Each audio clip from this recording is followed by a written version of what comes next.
Alright, so took a little too long to get around to this review for the new Batman v Superman Dawn of Justice. This just came out, a month or so ago. Huge hype, obviously. Anything with Batman's going to be extremely anticipated by fans. And then similarly, Superman. Put them together, it's going to be this big thing. So this is a huge movie, huge budget, tons of marketing. It's been a while now since it came out. I didn't see it for, I don't know, maybe 2-3 weeks until it was already out. I just couldn't get time to go see it. And I think it maybe broke some records for sales there when it first opened. Extremely popular for a while, and then it also started to decline extremely fast too, the sales after word of mouth got out.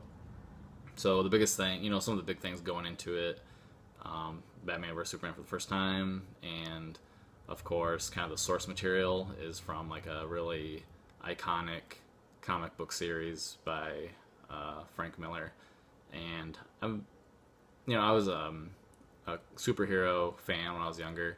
I wasn't way into the comics. Me and my brothers had a fair share of comics, but not way into the comic book collecting or anything. But I actually have one of the comics that the movie's based on, the Frank Miller book. It's I actually have like the giant graphic novel version of it, so you can kind of see, like, I'll show it to you.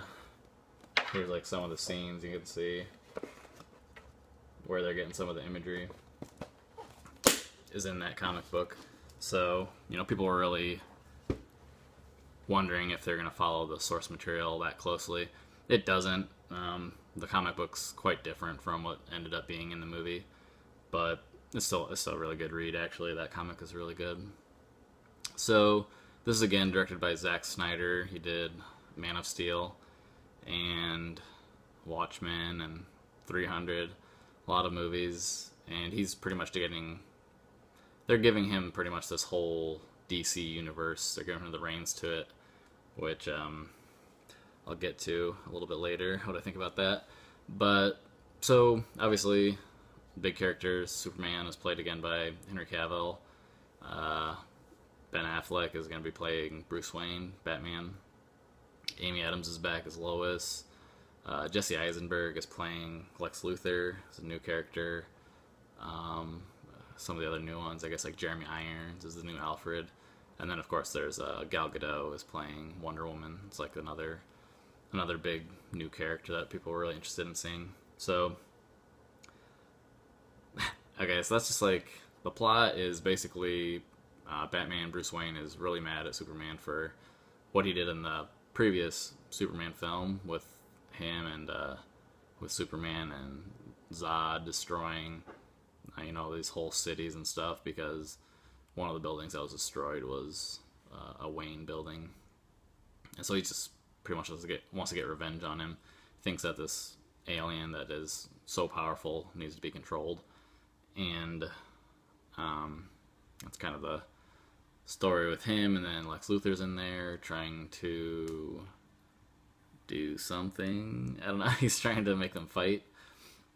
Lex Luthor starts out interesting and then ends up being kind of weird at the end. But I was interested in seeing this, but then I wasn't like super hyped to go see it. But then, like, my brother, he said he really liked it, and we have very similar tastes in movies. I heard from a couple other people at school and stuff that said they really liked it, and so I was like, all right, I'll give it a try. Didn't like it. The more I thought about it after seeing it, like, the less I liked it. The longer I thought about it. But I really didn't like Man of Steel either. I thought that movie was pretty bad. As an overall film, I think there's a lot of character flaws in that. Just poor character writing in that movie.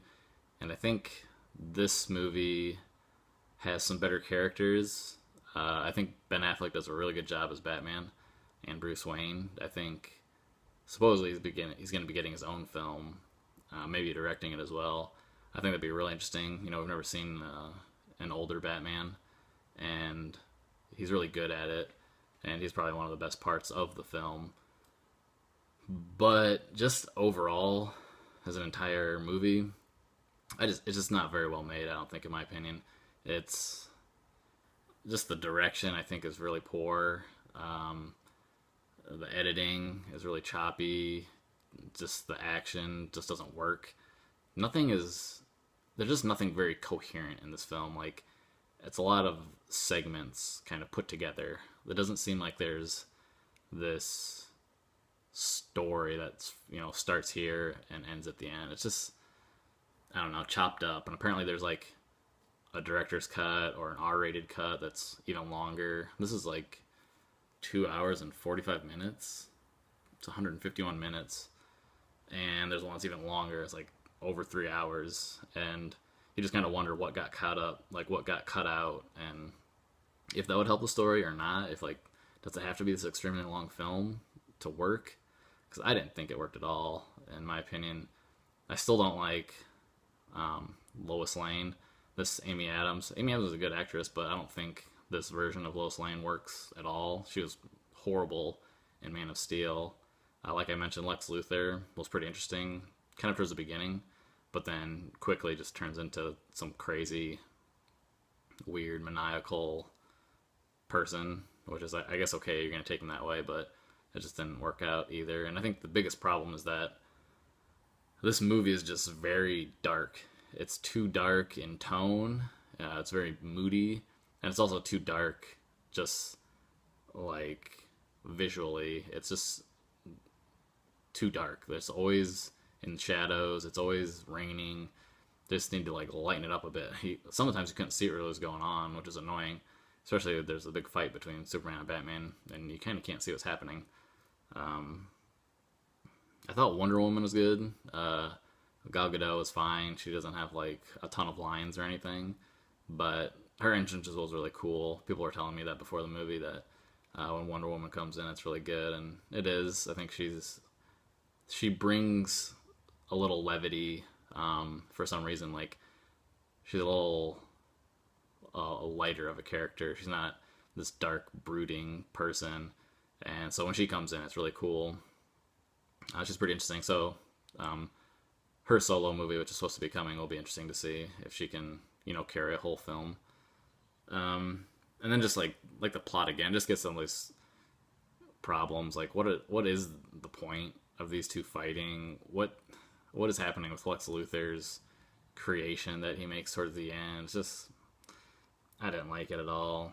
I didn't think the characters were compelling enough to want to watch them. I thought Jeremy Irons' Alfred he doesn't really do much, so if they get a solo film with Batman, Ben Affleck's Batman, and Jeremy Irons' Alfred, it'll be interesting to see what they do there, but he just doesn't really have enough time to do anything here.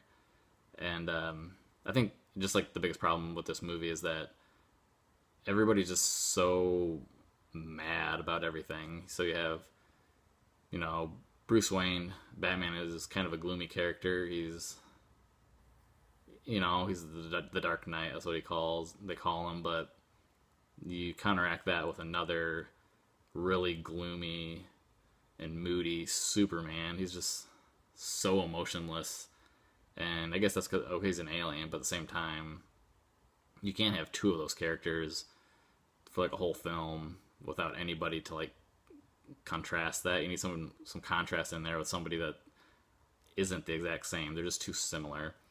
And, a lot of people will complain that, Superman's a really, like, good-hearted character. He's really a big Boy Scout and all that kind of stuff, which, okay, they're doing something different with that if you want to, but it doesn't work when your whole movie is just full of those characters, So that's why I don't think it really worked for me.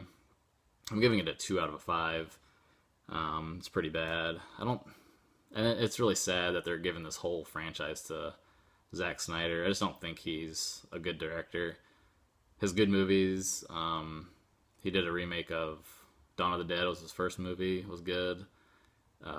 300 was pretty interesting. It was very new at the time, very stylized.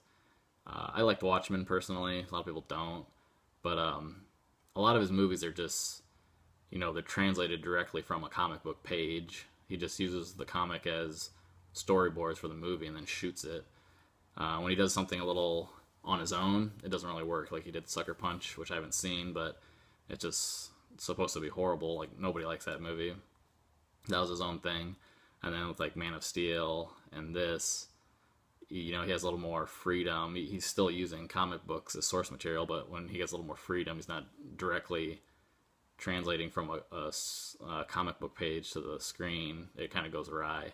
I don't think he's a very good director of actors. I just don't think he really knows what's going on with his films. They just don't seem to have any sort of cohesion when he has more reign to him. So that's unfortunate.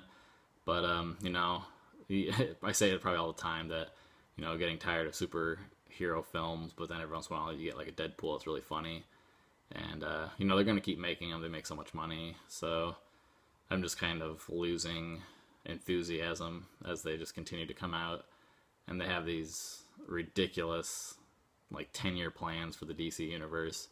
They're going to start coming out with all these Flash, Aquaman, all these other movies, and I don't know if they're going to, if Zack Snyder's going to be in charge of putting that all together. I'm not too enthused about it, so we'll see what they do next.